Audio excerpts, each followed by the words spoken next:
Good evening. Thank you for joining us on Graps TV and the Sicko Show. I'm your host, the Matty Man. I want to welcome you to your short AEW Rampage review. Overall, great show. Probably around the 5-ish for me, so on and so forth. It was a good lead in. It built up for actual Collision tomorrow. And overall, it's still the fastest hour in wrestling. So let's just go ahead and get to the details. Mark Briscoe defeated the Butcher. Pretty much back and forth match, back and forth. Mark Briscoe's got a couple extra wins up under his belt right now, so obviously they are giving him a push on the main roster, and it appears to be beautiful. We're glad to see Mark Briscoe getting the wins. The Butcher, too, is doing his part, made Mark look like $1,000,000. As usual, the Butcher never fails. One of these days, we probably need to give him a run for all the beatdowns he's taken to make everybody else look good. That probably wouldn't be a bad thing, Tony. Let's go ahead and do that. Kyle O'Reilly defeated Aaron Solo, whom I have no earthly idea who that is. It was a pretty quick match. It's pretty basic, direct, to the point. Kyle O'Reilly showed off all his skills. Picked up the win, then threw down the gauntlet to Okada for an AEW International Championship match at tomorrow night's Battle of the Belts. I can't think of a better way to do it.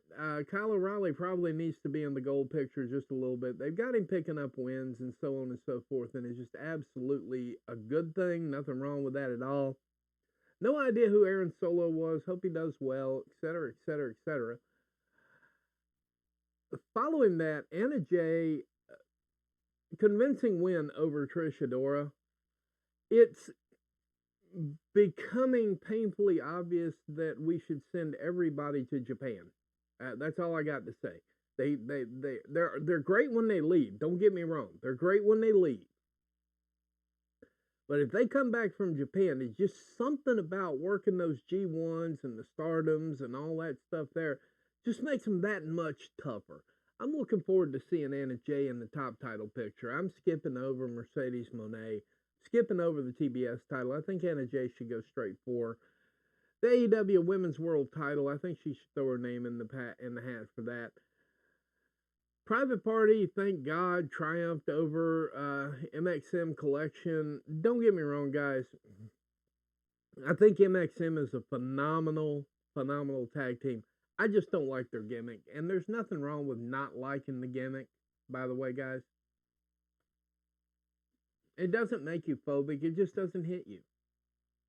Just for the same exact reason that I'm guessing that a whole lot of people who aren't heterosexual don't get into overly heterosexualing anything. Just for that. I mean, I can't imagine if that's not your preference. I can't imagine that hitting you like as, oh, wow, I can really invest in this. I can't. I'm glad Private Party won. I think they ought to get another shot at the tag team title, but we'll see how that goes as we get closer to the end of the year. I think they deserve one. It looked really good, so on and so forth there. But yeah, I just wanted to get this one out here tonight to make sure that we got everything the way it should go. And after that, other than that, I think we're pretty good. I'm going to be ready for Collision tomorrow night. Plus, we're also going to be covering MLP, Maple Leaf Pro Wrestling, Night 1. We're going to cover Night 1. We're going to cover Night 2. So, stay strapped in, guys. We got a weekend of wrestling again. They're just coming back to back. Last weekend was hot. This weekend's going to be hot. Probably next weekend's going to be hot, too. Maybe not, but don't hold me to that. But we'll see how it goes. But other than that, I just want to say good night, America. Thank you. Good night, America, wherever you are, and thank you for watching Graps TV and the Sicko Show. I know you have choices. I'm glad you chose us. Thank you. Thank you very much. Have a good evening. We'll see you tomorrow. Take care.